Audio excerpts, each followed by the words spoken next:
அண்ணே கொண்டு வந்து கொடுத்துட்றேண்ணே. நாளைக்கு காலைல நானே கொண்டு வந்து தரேண்ணே. ஏண்டா நாளைக்குன்னு சொல்லிட்டு 4 மாசமா இழுத்துட்டு இருக்க. இந்த நாளைக்குங்கிற பிரச்சனை நான் நம்புற மாதிரி இல்லை. அண்ணே கோச்சிக்காதீங்கண்ணே, இந்த கொரோனா பிரச்சனையால தானே எல்லாமே. யோ, யாருக்கு தாயா கொரோனா பிரச்சனை இல்லை? நான் கொடுத்த கடனை வசூல் பண்ணாமல் தலையில் துண்டை போட்டால் போக முடியும்? உனக்கு நாளைக்கு தான் கடைசி டைமு. நாளைக்கு எனக்கு வரலன்னு வச்சுக்கியா, இந்த வட்டி வரதராஜனோட இன்னொரு முகத்தை நீ பார்ப்ப. எப்படி வசூல் பண்ணுவோங்கிறத உனக்கு நல்லாவே தெரியும். அம்மனமா ஓட விடுவேன். சரிண்ணே, நாளைக்கு காலைல கொண்டு வந்து கொடுத்துட்றேண்ணே.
ஹலோ, என்ன பண்ணுற? என்ன விஷயம் சொல்லு. சாப்பிட்டியா? எங்க சாப்பிட்றது? காலங்காத்தாலே வீட்டு முன்னாடி கடன்காரன் வந்து நிற்கிறான். மாதம் மாதம் பிரச்சனை தானே, பார்த்துக்கலாம் விடு. ம், பார்த்து சுதானமாக இரு. சரி. பாப்பா என்ன பண்ணுறா? இருக்கா? பாப்பாட்ட ஃபோனை கொடு. இந்தா உங்க அப்பா பேசுறாரு பாரு. ஹலோப்பா. பாப்பா எப்படிம்மா இருக்க? நல்லா இருக்கியா? நல்லா இருக்கேன்ப்பா, நீங்க எப்படி இருக்கீங்க? பார்த்து நல்லா படிக்கணும்டா. சரிப்பா. நல்லா படித்தாதான் நல்ல வேலை கிடைக்கும். ஓகேப்பா. அப்பா படிக்காதனால தான் இப்படி தூரம் வந்து கஷ்டப்பட்டுக்கிட்டு இருக்கேன். உன்கிட்ட உதவின்னு யாராவது வந்து கேட்டாங்கன்னா அவங்களுக்கு உதவி பண்ணுன்னா. கண்டிப்பா பண்றேன்ப்பா. வாழ்க்கையில் கடன் மட்டும் யார்கிட்டயும் வாங்கிடாதப்பா. சரிப்பா. அப்பா வச்சுட்டாடாம்மா. ஓகேப்பா, சீக்கிரமா வாங்க.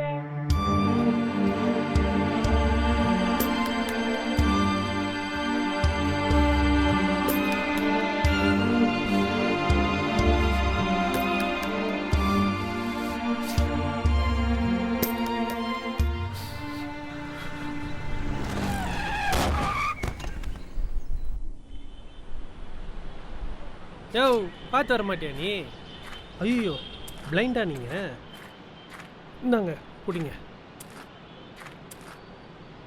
அம்மா, பார்த்து வரதா இருந்தா நான் ஏன் சார் தேவையில்லாமல் உங்கள் வண்டியில் வந்து விட போகிறேன் சொல்லுங்கள். Sir sorry sir. நீங்கள் எங்கே போகணும்னு சொல்லுங்கள் சார், நானே கூட்டு போய் விட்டுறேன். இங்கே தான் சார், பக்கத்தில் தான். ஒரு நிமிஷம் சார், வண்டியை நோத்திக்கிறேன்.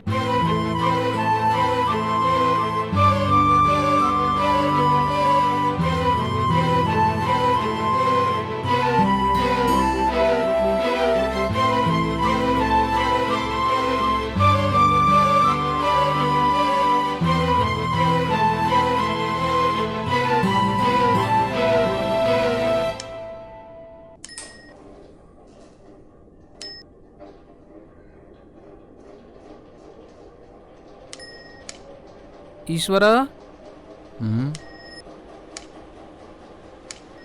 எங்கேயும் வெளியே போகலையா? இல்லைப்பா.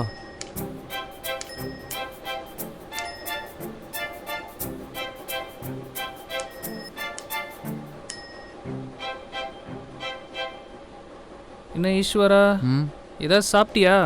இன்னும் இல்லைப்பா, இனிமேல் தான் மாவு வாங்கினு தோசை சுடணும். நீ எப்பயா மாவு வாங்குறது, எப்போ தோசை சுடுறது? சரி, 4 இட்லி வாங்கிட்டு வந்திருக்கேன், ஆளுக்கு 2 இட்லி சாப்பிடுவோம்.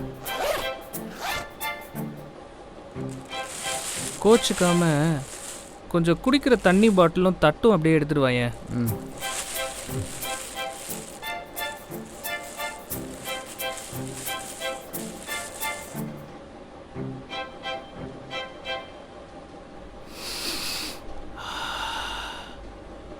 வடகறி, இட்லிக்கும் வடகறிக்கும் அவ்வளவு காம்பினேஷன் சூப்பராக இருக்கும்.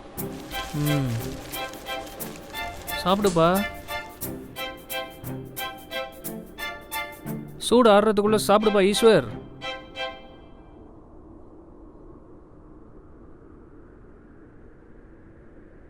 ம் இட்லி வடகறி பிரமாதம்.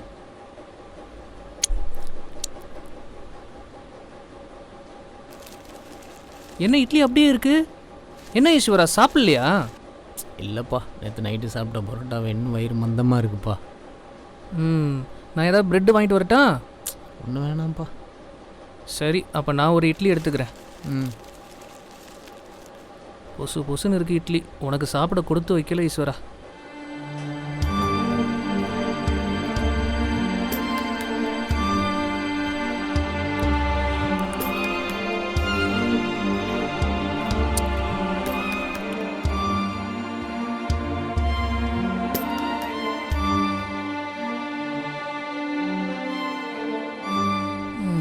சாப்பிடாமே பட்னி கிடந்தின்னா என்னடா வருது உடம்பு?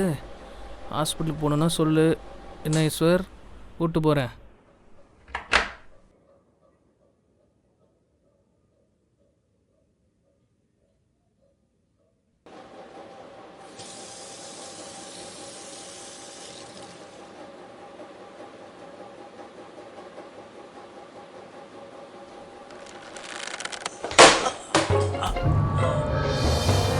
ஈஸ்வரா,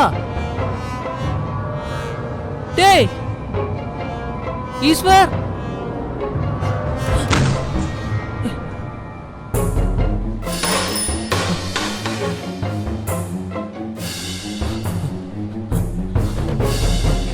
ஈஸ்வர், டேய் ஈஸ்வரா, ஈஸ்வரா, டேய் பேசுறா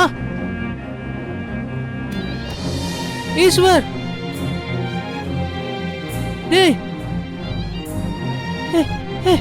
ஈஸ்வர், ஈஸ்வர், டேய் ஏன்டா இப்படிலாம் பண்ற? டேய் ஈஸ்வரா, பேசுடா.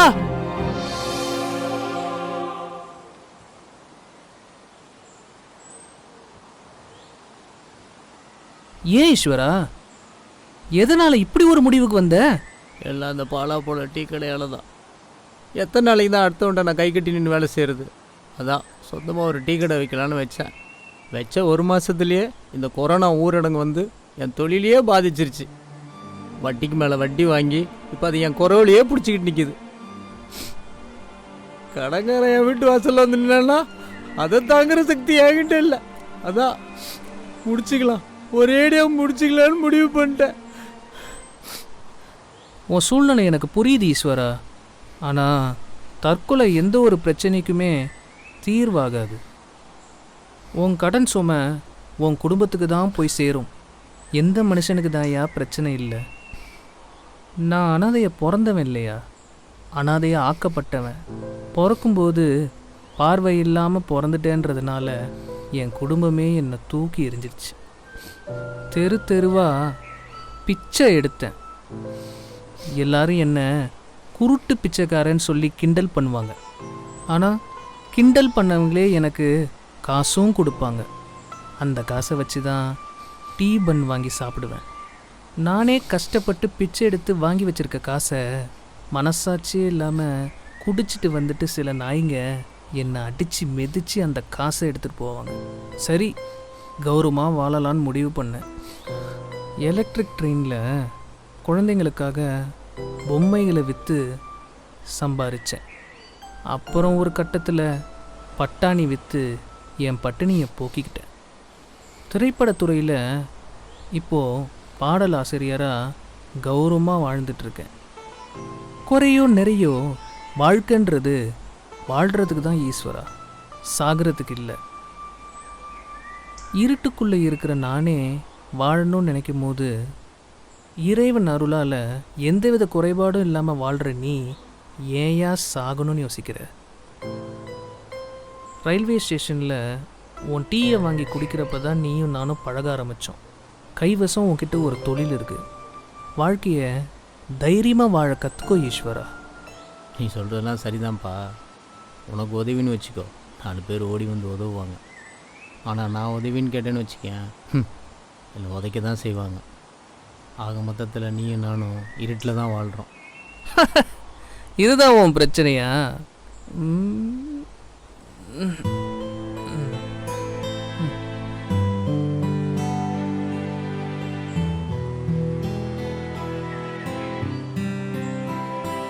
இதில் 10,000 ரூபா பணம் இருக்கு. 9815. அட பொடிப்பா, எங்கப்பா?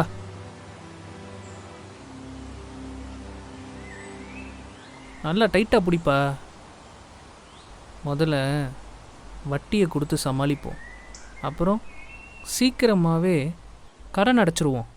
சரியா? சந்தோஷமா இரு. ஈஸ்வரன் ஸ்பெஷல் ஏலக்காய் டீ வெறும் 10 ரூபா.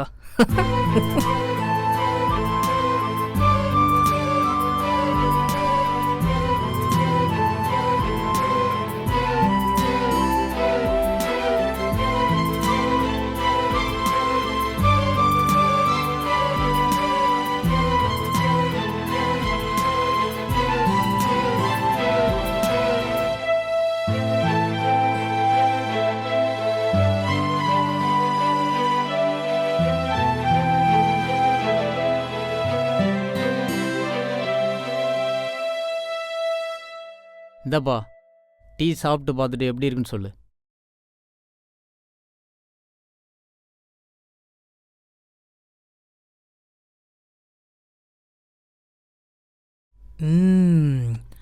ஆஹா, ஈஸ்வரன் ஏலக்காய் ஸ்பெஷல் டீ பிரமாதம். இன்னைக்கு உன் வியாபாரம் களைக்கட்ட போகுது. ரொம்ப நன்றிப்பா. நன்றியெல்லாம் என்கிட்ட சொல்லாதப்பா, இறைவனுக்கு சொல்லு. என்ன?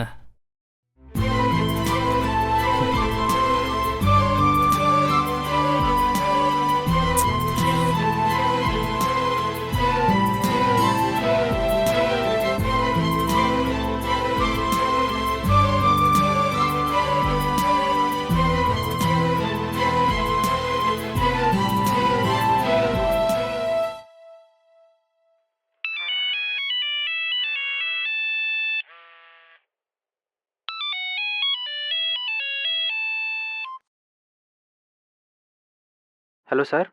ஆ சார், அந்த லாஸ்ட் பேஜில் இருக்க கவிதை இன்னும் பெண்டிங்கில் இருக்குது. அது என்னன்னு சொல்லிட்டிங்கன்னா பப்ளிஷ் பண்ணிடலாம். ஆ சரி, அப்போ நான் இப்போவே சொல்கிறேன், அப்படியே நீங்கள் ரெக்கார்ட் பண்ணிக்கிறீங்களா? ஆ. பார்வையற்றவனோ பார்வையுற்றவனோ காட்சியளிக்க முடியாத இறைவனை கண்ட சுகம் தனில் பக்த போர்வையில் நம்பிக்கை கொண்டதின் பலன் நன்மையாகுமெனில் தன் நம்பிக்கை தீமையாகுமோ?